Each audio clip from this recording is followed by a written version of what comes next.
Hey guys, my name's Ted. This whole video is going to be in one take. I'm speaking my feelings, so don't give me shit if I stuff up. I'm thinking halfway through mid-sentence. Anyway, so I've been playing since 2007, since its heyday, and I know quite a few things about the game. I know the business side of it. I know why it's successful, why it's not successful. I've previously made a video on why it's dying, and I came up with some ideas to how I can resurrect it. Now, I've got three ideas, right? And two major ones that I reckon will completely take the game to another level, and people competitive with other games will actually come back to the game. So my first idea is where in the wilderness, every single major object, like sharks for example, rocktails, rainars, yew trees, magic trees, are all in the wilderness. So in 50 wilderness. So that will increase their prices. People need to get them, right? People need sharks. You want the best food, you need sharks. You need to get there. But the problem is that what will happen is the best people will create teams. You need teams. Competitive teams, team games are more successful. Example, League of Legends. People want to play with their friends. That makes it more fun. You join a clan. 20 of your buds at school, right, come together and play RuneScape. That is fun. You play by yourself. This is true because you look at games, for example, really old games like Ratchet and Clank. No one plays that anymore.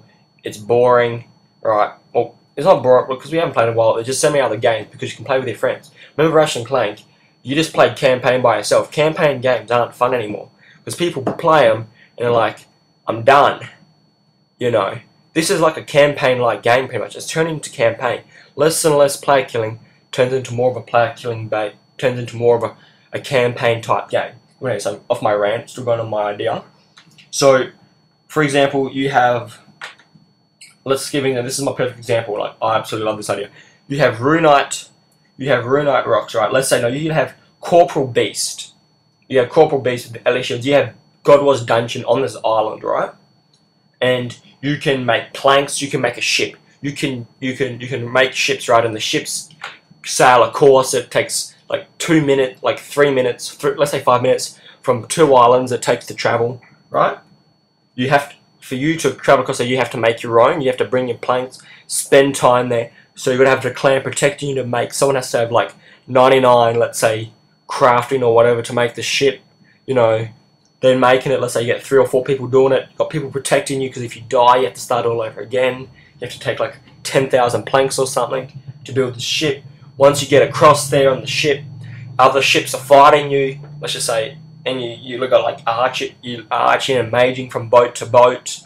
You're doing that type of stuff. You can make cannons and stuff, put them on the side of the ship. People can control the cannons. You can somehow use telekinetic grabbing to pick it up. If you don't pick it up, they can obviously pick it back up when it appears on the ground. Once you get on the island, you can do amphibious assaults. If you don't know what that is, look it up. Pretty much, you go over there. Everyone's attacking on land. They're all trying to get to the Corporal Beast to get that. Let's say Elijah Shield or Divine. Everyone's trying to get that AGS. Everyone's pretty much using Rune and DDSs because that's all they can get. Because all the good stuff's out there, and when they get it, they'll be really, really good, but then people will be trying to kill you, so it's really valuable. There's communication. And so there's also air assaults. People, this is obviously a major thing, this will take forever to do, but it is such a good idea. Air assaults. People, you've got to make planes and stuff. Because even though it's medieval times, you can probably leave that out since it's medieval, but the boats is just a really good idea. My second idea is that everywhere is PvP. So there is no one is actually there is actually no normal RuneScape where you can, just go along and just cut your own trees. Everyone's divided into 3 teams, so let's just say, or you can make it 5 or whatever, but let's just say 3 for example. Gothic, Saradomin, and Zamorak. Zamorak or whatever, I don't know how to pronounce it. Zamorak, doesn't matter. So everyone's divided, it's all skill based, it reshuffles a lot, new things that go into it, more active members that go into it will get divided into different teams to make it more fair. And so what happens is that you level, let's say to level 70 or level 50, you can train by yourself on your own skills, not by yourself, but in safe areas. But until you get past a certain level, for example, let's say level 80 or level 50 or whatever, you can't train them all. You have to go into the real RuneScape. So it's kind of like a tutorial level, the real RuneScape. And so you have your own base. You go back to base where you can trade with your members. And so you can have skilling, you can have player monsters. You still have the coin system, so you can buy and sell coins. And so, for example, you want to get to a yew tree, you have to go into a multi area, into a PvP world. It's pretty much PvP worlds to get that yew tree, right? Once you cut all the yews, you got to get back quickly, right? And then you can then fletch it. You can now get up your magic, sell it to other people who want to get up their magic. To get sharks, you can sell your sharks, or you can use it to player kill. Get your rainers, have to go, let's say, kill druids, or you have to farm, have to go to farming patches. That's in a multi-area. Think of all the endless possibilities of this idea. And that everyone wants to, you know, because you need teams, because it's teamwork. If you want to go fish sharks, you're going to need a team to come with you. And because they get something out of it, because there's going to be other teams there fighting each other to get the sharks. And you got to protect the person that has the sharks. So you're going to be ice blitzing far away from him. So if he does get overrun, the person who's fishing sharks doesn't die.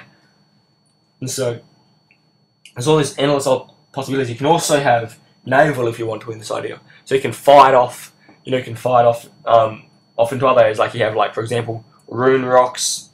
I just love that idea. You can have rune rocks. You can have corporal beasts, like God War's Dungeon in multi. Think of doing God War's Dungeon in PvP. So you're not only fighting, you're not only fighting the bosses, you're also fighting people, and so that increases the price. As everyone wants to get it, makes it that much more valuable, right? It will be tough, like, because people will be trying to get things, and obviously one team will become stronger than the others, right?